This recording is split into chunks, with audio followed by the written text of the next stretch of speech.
Hi guys, in most of these questions, you're given a function sec inverse x, and then you're told that y equals sec inverse x, then you're asked to get dy over dx, which is just the same as derivative of sec inverse x all over dx.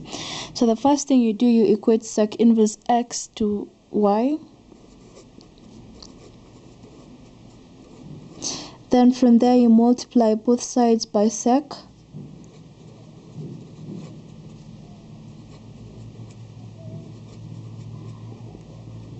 To obtain. So from here, then we can get the derivative with respect to dx on both sides. And in this case, the derivative of sec y is just the same as the derivative of 1 over cos y over dx. And from this equation, it equals 1. Let's call that equation 1. From here, we can also use the quotient rule on this other side, and in whatever answer that we're going to get, we equate it to 1. Therefore, we know from the quotient rule that the derivative of u over v with respect to dx is the same as v du over dx minus u dv over dx all over v squared. So in our case, u equals 1 and v equals cos y. So therefore the derivative of 1 over cos y with respect to dx equals v, which is cos y, the derivative of 1 with respect to x, minus 1, the derivative of cos y with respect to dx, all over cos squared y.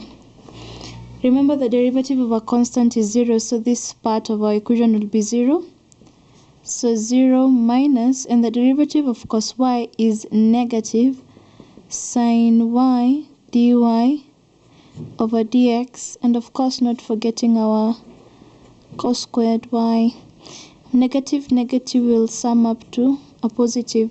So the derivative of 1 over cos y with respect to dx is the same as sin y all over cos squared y dy over dx. Then, as I said earlier, okay, this is our equation 2.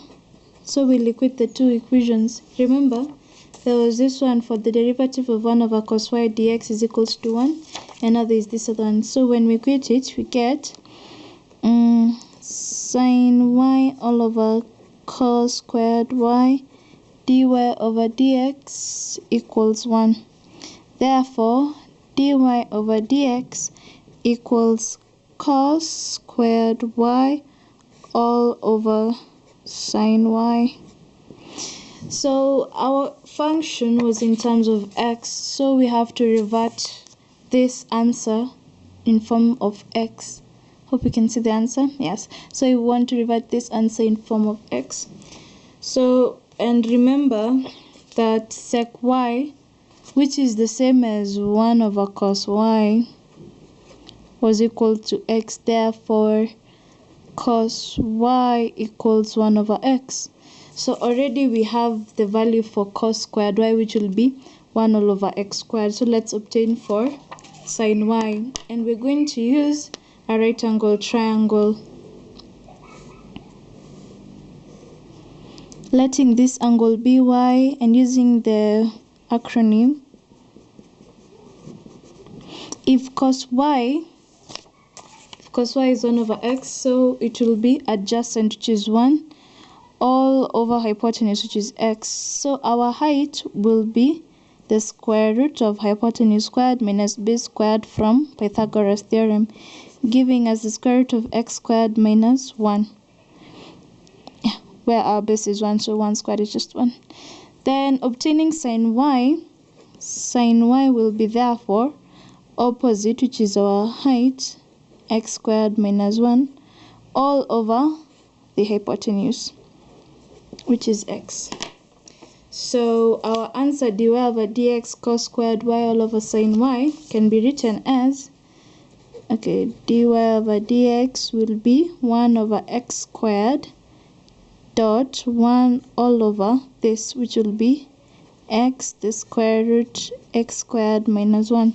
This x and that x will cancel, ending up with 1 all over x, the square root of x squared minus 1, dy over dx, whereby our y was sec inverse x. Thanks for watching my video.